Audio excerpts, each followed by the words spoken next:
வந்து உங்களை பார்த்தது? செந்தில்குமாருங்க. ஆனா அவர் வெற்றி பெற வாய்ப்பு இருக்கானே? வாய்ப்பு இருக்கு. வாய்ப்பு இருக்கு. ஆனா மக்கள் ஒரு வாய்ப்பை கொடுப்பாங்களா அவருக்கு? கொடுப்பாங்க. ஏன்னா இந்த ஏரியாக்கள் எல்லாம் நல்லா செய்வார்னு நினைக்கிறேன். அதனால ஜெயிப்பார். ஆமா. கோவை தெற்க பிடிச்சிருவாரு. பிடிச்சிருவார். கண்டிப்பா பிடிச்சிருவார். நான் செந்தில்குமார்ண்ணா. அவர் வெற்றி பெறுவாரா? நான் கண்டிப்பாண்ணா. தமிழ்நாடுல 234 தொகுதியுமே தளபதி விஜய் தானே வெற்றி பெறுவாரு. கண்டிப்பா அவர் தானே ஜெயிப்பாரு. ஒன்றும் பிரச்சனை இல்லைண்ணா. ஏன்னா இப்ப அதிமுக திமுக ரெண்டு பேருமே வந்துட்டு களத்துல இருந்து வந்து மக்களுக்கு எதுவுமே பண்ணல. இப்ப திமுக கவர்மெண்ட் வந்து பாத்தீங்கன்னா ரொம்ப ஒஸ்டா தான் இருக்கு. மக்கள் அவங்க மேல கோபமா இருக்காங்க.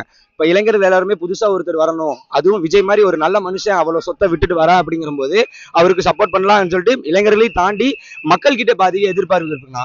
சோ அதனால கண்டிப்பா சொல்றேன், 234ல 200 தொகுதி கண்டிப்பா விஜய் தான் ஜெயிப்பாரு.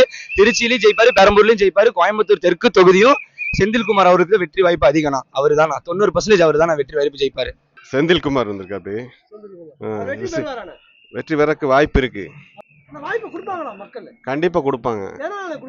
எதனாலன்னா ஆட்சியில எந்த வேலையும் நடக்கலையே, எந்த ஊருக்குள்ள எந்த வேலையும் நடக்கல. அதெல்லாம் கண்டிப்பா வருவார். சான்ஸ் இருக்கு. வாய்ப்பு இருக்கு. நன்றி. ஆனா யாருன்னா வந்து உங்களை பார்த்தது? செந்தில்குமார். ஆனா அவருக்கு வெற்றி வாய்ப்பு இருக்கானே? வெற்றி வாய்ப்புங்கிறது இருக்கணும், ஒரு மாற்றம் வேணும். எதனால அவர் வெற்றி பெறணும்னு நினைக்கிறீங்க? கண்டிப்பா ஒரு மாற்று அரசியல் வேணும். வெற்றி பெறுவார். அப்ப கோவை தெற்குல வெற்றி பெறுவாரு. கண்டிப்பா வெற்றி பெறுவோம்னு நினைக்கிறேன்.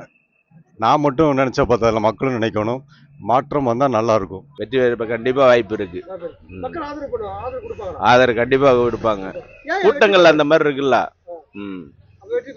வெற்றி பெறுவார். கண்டிப்பா வெற்றி பெறுவார் விஜய்.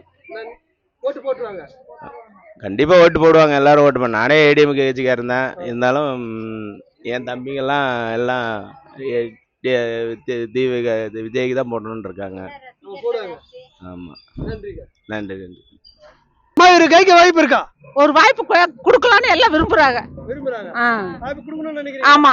கொடுத்துருவீங்களா வாய்ப்பு? கண்டிப்பா வாய்ப்பு கொடுத்துருவீங்க. வெற்றி பெறுவாரு. என்ன சின்னம் தெரியுமா? விசிலு போட்டு போட்டுருவாங்களா? போட்டுருவாங்க. ஆனா எங்க மனசாட்சிக்கு என்னதாம இந்த வாட்டி அவர் போட்டு அவர் ஜெயிச்சு ஒரு தடவை காமிக்கலாம். அவரு அப்படின்னு போடலாம்னு நினைக்கிறோம். உறுதி.